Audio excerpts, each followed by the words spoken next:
A Tale of Two Cities লিখেছেন Charles Dickens. What is the story about? গল্পটি কি সম্পর্কে লেখা হয়েছে? The novel tells the story of the French doctor Manet. এই গল্পটি মূলত একজন ফ্রেঞ্চ ডক্টর ম্যানেটের কথা বলেছে। His 18 years long imprisonment in the Bastille in Paris. এই ডক্টর ম্যানেট 18 বছর যাবৎ প্যারিসের বাস্তিল কারাগারে বন্দী হিসেবে ছিল। And his release to live in London with his daughter Lucy, whom he had never met. এবং তার জেল থেকে মুক্ত হওয়া এই শর্তে যে সে তার মেয়ের সাথে বসবাস করবে, আর তার মেয়ের নাম ছিল হচ্ছে লুসি, যাকে সে এখনো দেখে নাই। The story is set against the conditions that led up to the French Revolution and the Reign of Terror. আর এই গল্পটি ফরাসি বিপ্লব এবং সন্ত্রাসের রাজত্বের যে একটা প্রচলন ছিল সেই পরিস্থিতির বিরুদ্ধে মূলত এই গল্পটিকে উপস্থাপন করা হয়েছে।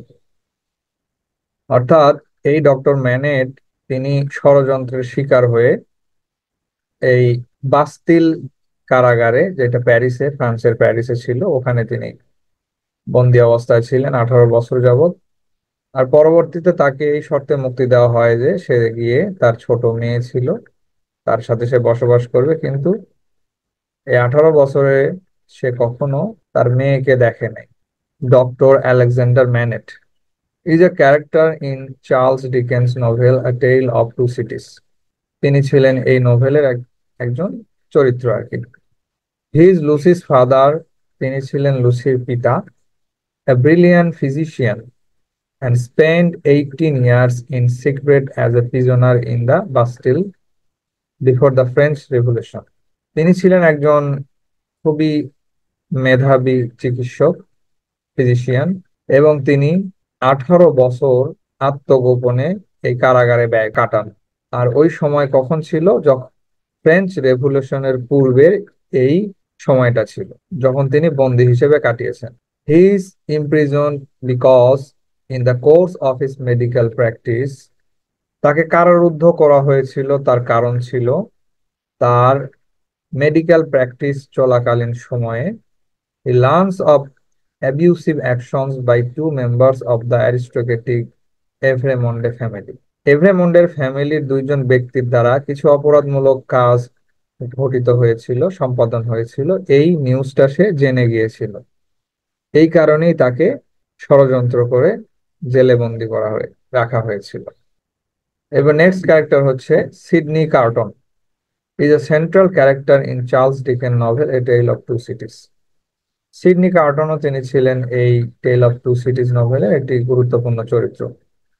He is an intelligent young Englishman, তিনি ছিলেন একজন খুবই বুদ্ধিমান ইংরেজ যুবক। Carton is পোর্ট্রেড as a brilliant but depressed.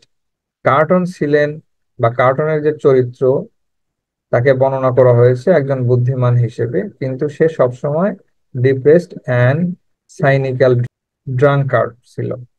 অর্থাৎ সে অধিকাংশ সময় হতাশাগ্রস্ত এবং মাতালের মতো ছিল, ড্রাঙ্কেন্ডের মতো ছিল। He feels a deep unrequited love for Lucy Manette. সে লুসি ম্যানেটকে প্রচন্ড ভালোবাসত। Who nevertheless inspire him to try to be a better person. আর যে কখনোই তাকে একটি বেটার লাইফ বা বেটার পারসন হিসেবে বাঁচতে সহায়তা করেনি বা উৎসাহ দেয়নি। Near and the end of the novel, একদম নোভেলের শেষের দিকে, Carton manages to change place with Lucy's husband Charles Darnay. নোভেলের শেষে গিয়ে এই কার্টন লুসির স্বামীর স্থলাভিষিক্ত হয় জেলখানায়, আর যার কারণে লুসির স্বামীর পরিবর্তে কার্টন কি হয়, নিজে ফাঁসির দড়িতে ঝুলে যায়, বা তার মৃত্যুদণ্ড সে নিজে গ্রহণ করে নেয়। Hours before Darnay's schedule execution in France giving his life for Lucy's sake. ওই একই কথা বলছে যে ডার্নের এক্সিকিউশন অর্থাৎ যে মৃত্যুদণ্ড ছিল তার পূর্ব মুহূর্তে সে নিজের সাথে ডার্নের পরিবর্তন করিয়ে নেয় এবং তার আত্মত্যাগ করে। কারণ কি ছিল? লুসির জন্য একমাত্র। Later Lucy and Charles name their second son after Carton. এরপরে লুসি এবং ডার্নের বিয়ে হয়, তাদের সন্তান হয় এবং দ্বিতীয় সন্তানের নাম এই কার্টনের নামে রাখা হয়। এরপর নেক্সট ক্যারেক্টার হচ্ছে চার্লস ডার্নে। চার্লস ডার্নে ছিল a fictional character in the novel a tale of two cities by Charles Dickens. Charles ডিকেন্সের যে novel a tale of two cities এর মধ্যে একটি কাল্পনিক চরিত্র। Darnay is a wealthy gentleman who spends time in both France and England during the time of the story. ডার্নে ছিল একজন খুবই সম্পদশালী বিত্তবান একজন পুরুষ যে উভয় জায়গায় জীবন কাটিয়েছে বা সময় কাটিয়েছে। He finds work as a tutor of French language and literature. সে এই ফ্রেঞ্চ ল্যাঙ্গুয়েজ এবং লিটারেচার শেখানোর জন্য শিক্ষক হিসেবে কাজ করে। Darnay is put on trial for treason against the Kingdom of Great Britain. এই গ্রেট ব্রিটেনের বিরুদ্ধে ষড়যন্ত্র করার কারণে তাকে আসামি করে শাস্তি দেওয়া হয়। Both Darnay and Carton express their love for Lucy Manet. Darnay এবং কার্টন উভয়ই লুসি ম্যানেটের জন্য তাদের ভালোবাসার প্রকাশ করে। But Darnay courts and marries her. কিন্তু শেষে গিয়ে ডার্নে লুসিকে বিয়ে করতে পারে। As the French revolution begins, French revolution শুরু হয় যখন, Darnay is arrested and brought before a tribunal. ডার্নেকে অ্যারেস্ট করে নিয়ে এসে ট্রাইব্যুনালের সামনে উপস্থাপন করা হয়। Where the crimes of his uncle and father are brought to light. যেখানে মূলত ডার্নের পিতা এবং তার আঙ্কেলের যে অপরাধ ছিল সেইটাও প্রকাশ করা হয়। He is sentence to death. তাকে মৃত্যুদণ্ড দেওয়া হয়। However, Carton then takes his place so that he and his family can escape. পরিশেষে গিয়ে কার্টন এই ডার্নের জায়গায় স্থলাভিষিক্ত হয়। ডার্নে তার পরিবার সহ লুসিকে নিয়ে পালিয়ে যেতে পারে। Later, Lucy and Charles have a son whom they call Sydney in honor of their friend.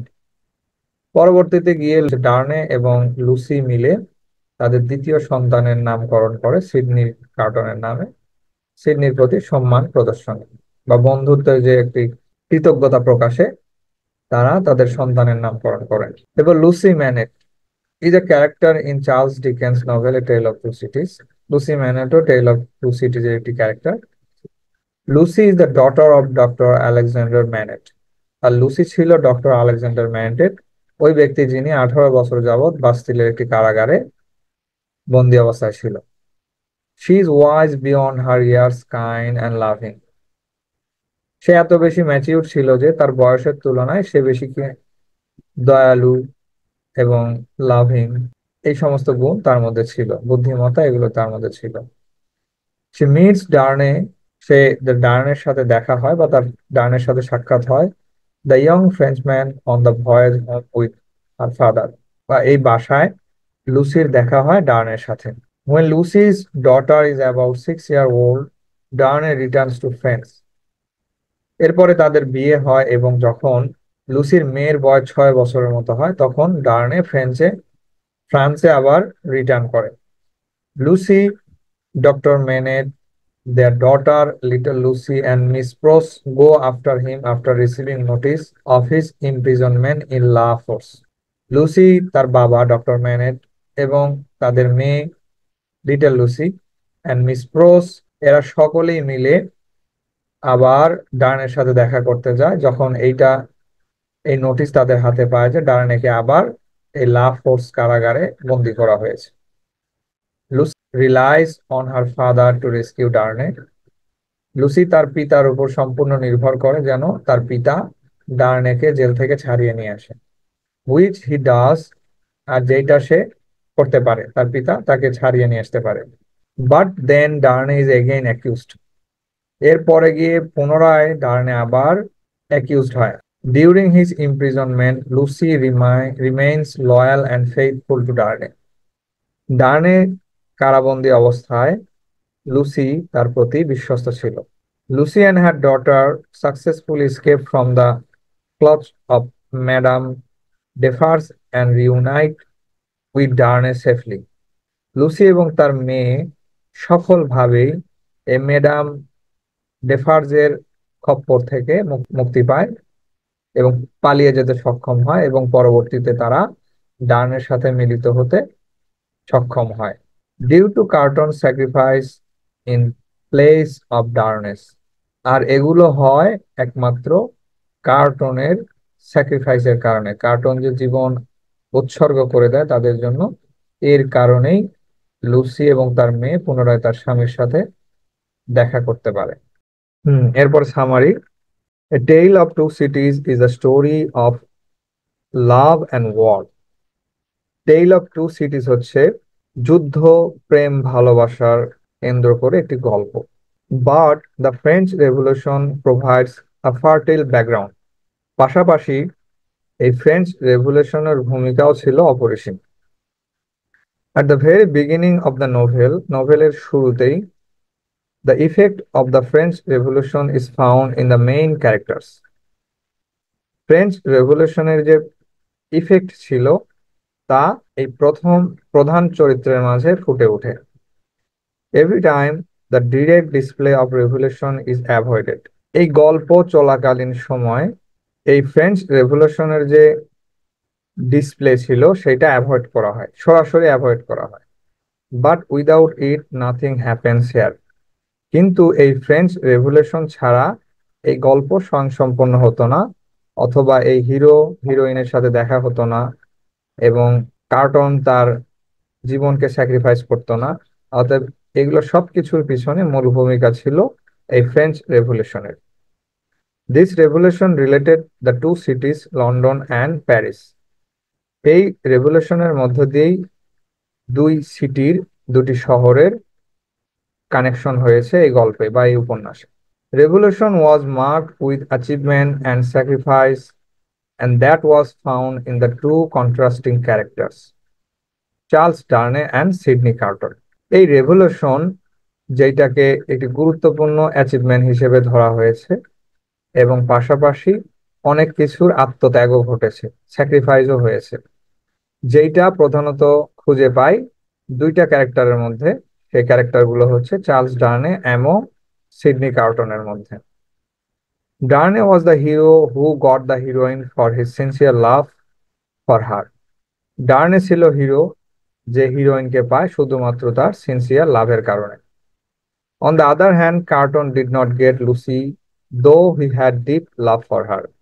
অপরপক্ষে কার্টনও লুসিকে ভালোবাসতো, কিন্তু সে লুসিকে পায়নি তার ডিপ লাভ হওয়া সত্ত্বেও। This is the reality of every war or revolution. আর এটাই হচ্ছে প্রতিটি যুদ্ধ, আন্দোলন, সংগ্রামের ফল বা বাস্তবতা, যে someone benefits and someone losses. কেউ এই যুদ্ধ, আন্দোলন বা রেভলিউশন থেকে কি পাবে? বেনিফিট পাবে, এবং কেউ অনেক কিছু হারাবে। The plot of the story is based on the French Revolution, which helped the writer to have a vast canvas.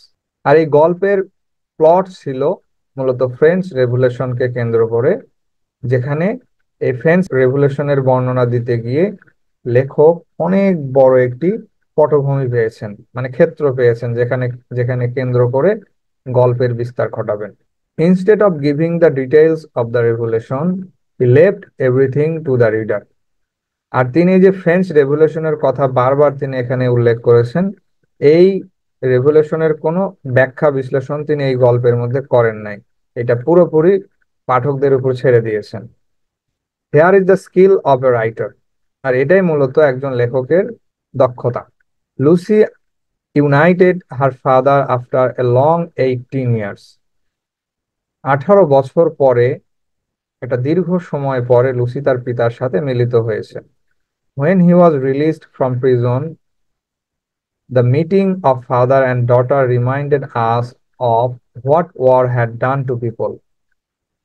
যখন তার পিতা মুক্তি পেয়েছেন জেলখানা থেকে, আর তার পরবর্তীতে যখন পিতা এবং কন্যার মধ্যে যেই মিলন হয়, সেইটা আমাদেরকে কি মনে করিয়ে দেয়? যে একটি সংগ্রাম, রেভলিউশন অথবা যুদ্ধ মানুষদের সাথে কি করে, অর্থাৎ এই যুদ্ধের ফল কি হতে পারে, যে আনুমানিক 18 বছর পরে একজন পিতা তার কন্যার সাথে মিলিত হচ্ছেন। Doctor Manette was arrested for the accusation of the Evremonde family. Doctor ম্যানেটকে মূলত ওই এভারমন্ডে ফ্যামিলির যে অভিযোগ, সেই অভিযোগে অভিযুক্ত করা হয়েছিল এবং তাকে অ্যারেস্ট করা হয়েছিল। Charles Darnay was a third generation of the aristocratic Evremonde family. Charles Darnay, যে ছিল লুসির স্বামী, সে মূলত থার্ড জেনারেশন ছিল এভারমন্ডে পরিবারের। He developed a great disgust for the cruelty of the family. সে তার ফ্যামিলির প্রতি খুবই ঘৃণা পোষণ করত মনে মনে, কারণ ছিল তার পরিবারের নিষ্ঠুরতা। অ্যান্ড দ্যাটস হোয়াই হি লেভ প্যারিস। আর এই কারণে সে প্যারিসে, মানে প্যারিস ছেড়ে চলে যায়। But like Greek drama, fate did not show mercy on him. Greek ড্রামার মতো ভাগ্য তার প্রতি সহানুভূতি দেখায়নি বা তার সহায় হয়নি। He was accused of treachery against the country. সে যখন তার পরিবারের প্রতি ঘৃণা পোষণ করে দেশ ত্যাগ করে চলে আসলো, পরবর্তীতে কি হলো, তার পরিবার তাকে এই ট্রেচারির অভিযোগে অভিযুক্ত করেছিল। He was imprisoned after the marriage to Lucy. এরপরে সে যখন লুসিকে বিয়ে করেছিল, তার পরবর্তী সময়ে তাকে নিয়ে জেলখানায় বন্দী করা হয়। So here the adverse effect of the French Revolution were focused on the story of love between Darnay and Lucy. এ থেকে আমরা বুঝতে পারি যে ফ্রেঞ্চ রেভলিউশনের যে অ্যাডভার্স একটা খারাপ প্রভাব, সেইটা এখানে ফুটে উঠেছে, আর যা মূলত এই গল্পের মধ্যে লুসি এবং ডার্নের মধ্যে যে প্রেম ভালোবাসা ছিল এটাকে উদ্দেশ্য করে। Carton is the minor character in the novel and he was presented as the folio of Darnay. আর এই উপন্যাসটিতে কার্টন ছিল একটি মাইনর ক্যারেক্টার, ছোট ক্যারেক্টার, আর যাকে মূলত এই ডার্নের ফলিও হিসাবে উপস্থাপন করা হয়েছে। Some innocent people suffered in war without any involvement.